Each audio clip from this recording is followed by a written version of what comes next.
صباح الخير, جيتكم avec une nouvelle vidéo installation d'Hadoop sur Debian. أول حاجة شنو هي Hadoop? Donc Hadoop, il est considéré comme un système de traitement de données évolutives pour le stockage et le traitement par l'eau de très grandes quantités de données. Donc هوني قاعدين نحكيو على Big Data. Donc avant de commencer l'installation d'Hadoop, il faut d'abord installer Java. Si ce n'est pas déjà fait, je vais vous mettre le lien dans la description. Et puis, on doit faire la décompression du fichier Java. Personnellement, j'ai téléchargé, j'ai mis les dossiers, les fichiers Java, JDK et Hadoop sur le Drive et je les ai téléchargés via Mozilla de la machine virtuelle.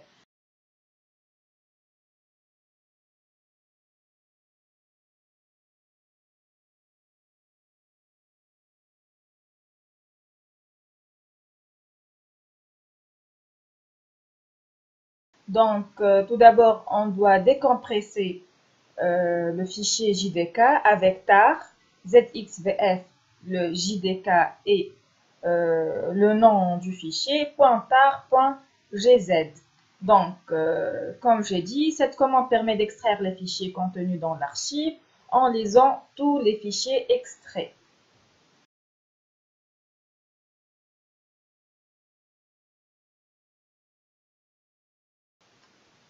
Après, en tant qu'utilisateur root, on doit créer un répertoire avec mkdir, le répertoire Java dans le dossier user, USR.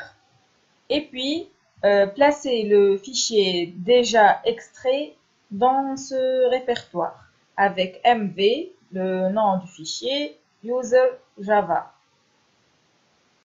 Après, on va faire la même chose avec le fichier Hadoop. Aussi, je vais mettre le lien dans la description. Sinon, il faut extraire l'archive et le placer dans un dossier Hadoop, comme j'ai fait avec Java.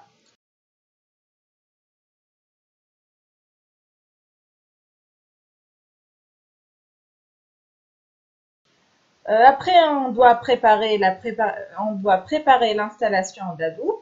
Tout d'abord, on doit créer un groupe Hadoop et puis un utilisateur dedans, HDUser. Ensuite, on doit se connecter avec cet utilisateur en écrivant SU superuser, super utilisateur HDUser.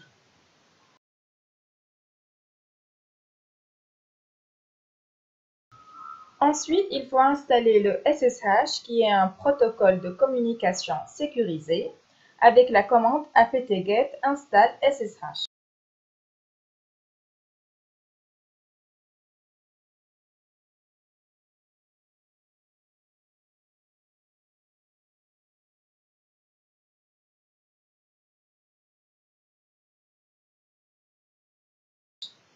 Après, il faut aussi installer l'AirSync qui permet des synchronisations de fichiers à distance en utilisant SSH. L'installation se fait en écrivant apt-get install AirSync. L'utilisation d'Hadoop se fait par l'intermédiaire d'une connexion SSH, même si Hadoop est exécuté localement. Donc, il faut autoriser l'utilisateur HDUser déjà créé à se connecter en SSH sur la machine, en créant une clé et en autorisant cette clé sur la machine. Donc, la création de la clé se fait par la commande SSH qui gêne -t, RSA, -p et de deux cotes ouverts et fermés vide. C'est pour le mot de passe. Donc, il faut se connecter en tant que HDUser avec SUHDUser et le mot de passe déjà créé auparavant. L'option -t indique qu'on souhaite créer une clé de type RSA. L'option -p sert à indiquer qu'une passe-phrase qui, dans ce cas, est vide. Donc, la clé est rangée dans le répertoire home hdUser.ssh id rsa.pub. Il faut ajouter cette clé aux clés autorisées pour la connexion SSH, pour les connexions SSH, en exécutant cat home hdUser ssh id rsa pub home hdUser authorized keys. Donc, cette commande va rajouter le contenu de id rsa.pub dans le fichier authorized key en le créant s'il n'existe pas. Donc, pour tester l'accès en SSH, on écrit SSH localhost. Il faut ensuite accepter la connexion en écrivant oui, yes. L'accès doit se faire sans passe-phrase puisqu'on a indiqué que c'est vide en haut. Et pour sortir, on écrit exit. Maintenant, on va faire la configuration d'Hadoop en single nœud cluster. Donc, cette installation permet de configurer Hadoop pour que le cluster ne soit formé que d'un seul nœud. Donc, tout d'abord, on doit accéder au fichier hadoop-n.sh dans le répertoire Hadoop. Il faut suivre le chemin.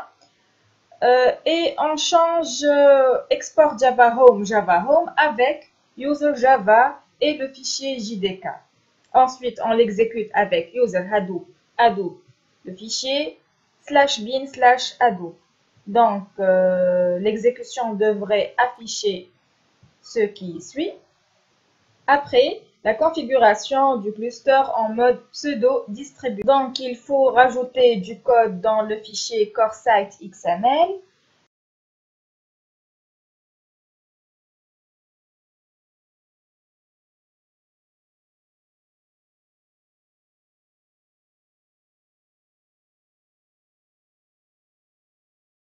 Donc, comme vous le voyez, voilà. Donc, cette configuration permet d'indiquer que le nom du système de fichiers est fs default fs et que les répertoires et fichiers dans HDFS sont préfixés avec localhost et avec le port 9000.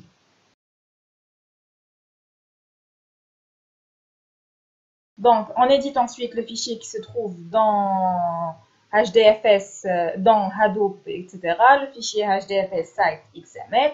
On rajoute aussi ce bout de code. Donc,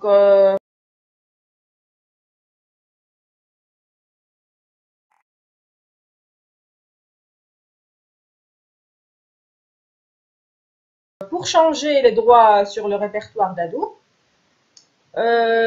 pour permettre l'exécution d'Hadoop par l'utilisateur HDUser, il faut changer les droits. Donc, shown, c'est change owner, -r, HDUser Hadoop, user Hadoop, Hadoop 285.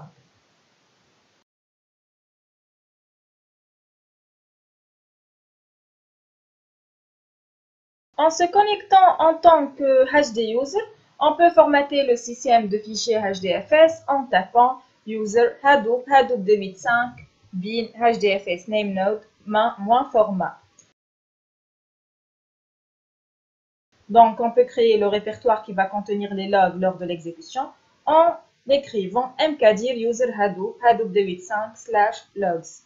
Donc, pour paramétrer les variables d'environnement, pour ajouter au chemin le répertoire d'Hadoop, il faut éditer le fichier bashrc en ajoutant ce bout de code.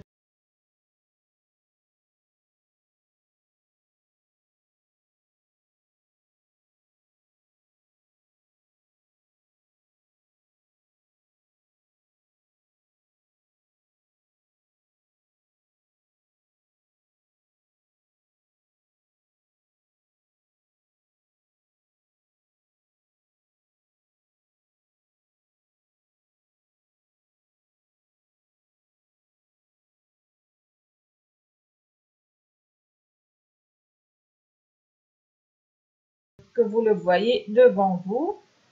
Et puis, il faut démarrer le démon du namenode et du datanode en exécutant startdfs.sh. Qui nous demande de taper le mot de passe 3 fois, starting pour starting namenode, starting datanode and starting secondary namenode. Donc, on peut se connecter à l'interface web du namenode à l'adresse localhost 570. Donc, et ça devra afficher une telle plateforme Datanode Information.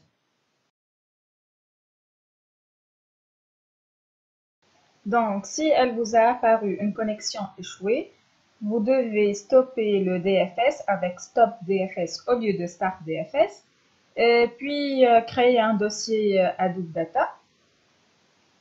Ensuite, en tant que super utilisateur, il faut supprimer le dossier temporaire s'il existe.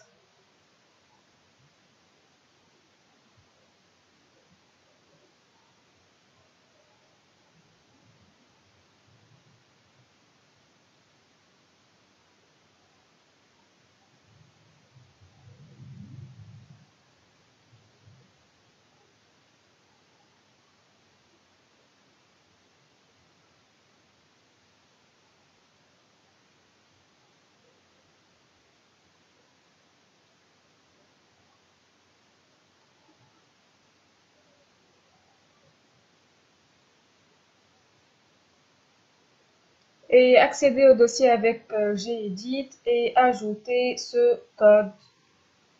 Donc, si vous avez tout fait, ça doit afficher la plateforme d'Adobe. Et voilà, vous relancez avec StartDFS. Donc, après avoir configuré et installé le HDFS qui est un gestionnaire de données pour Hadoop, on va faire la même chose pour Yarn qui est un gestionnaire de tâches pour Hadoop. On va accéder à fichier pour l'éditer avec gedit et ajouter ce code comme vous le voyez.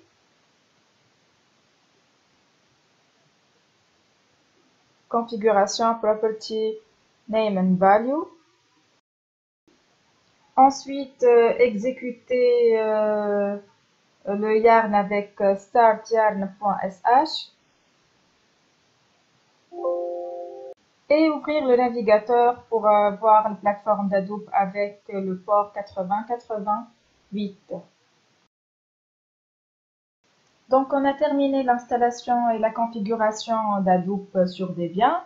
Maintenant, puisque ce fameux Hadoop repose sur le traitement réparti multinœud, donc pour augmenter les capacités de calcul et de stockage afin de traiter de très grandes quantités de données. On va faire le word count avec Hadoop, fichier Qur'an, Inch'Allah, dans une nouvelle vidéo.